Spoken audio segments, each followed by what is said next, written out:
بسم اللہ الرحمن الرحیم۔ اس ویڈیو کو دیکھنے اور سننے والوں کو میری طرف سے السلام علیکم۔ امید کرتا ہوں آپ سب خیریت سے ہوں گے۔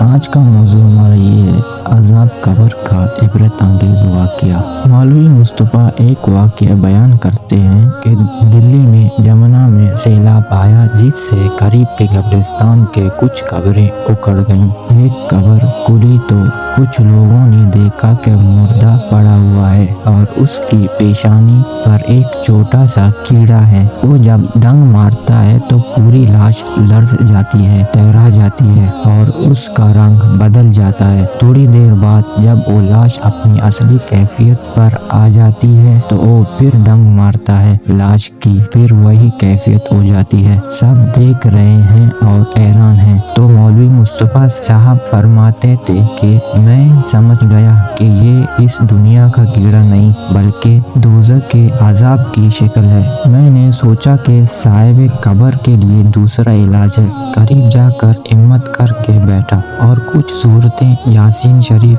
اور قل اللہ احد وغیرہ پڑھنا شروع کی۔ جب میں نے قرآن کریم کی تلاوت شروع کی تو وہ کیڑا چھوٹا ہونا شروع ہوا اور ہوتے ہوتے ذرا سا ہو کر ختم ہو گیا۔ جب ختم ہو گیا تو ہم لوگ بہت خوش ہوئے کہ اللہ تعالیٰ نے اس کو عذاب سے نجات دی۔ اس کا کفن برابر کر کے قبر بند کر دی گئی۔ اب اس سے گناہوں کی سزا کا اندازہ لگائیے، معلوم نہیں اس سے کون سا جرم ہوا ہوگا۔ خدا کے غضب کی کون سی شکل اس میں، وہ کچھ نہیں کہہ سکتے۔ اللہ پاک سب کو فکر آخرت نصیب فرمائے اور عذاب قبر سے محفوظ رکھیں، آمین۔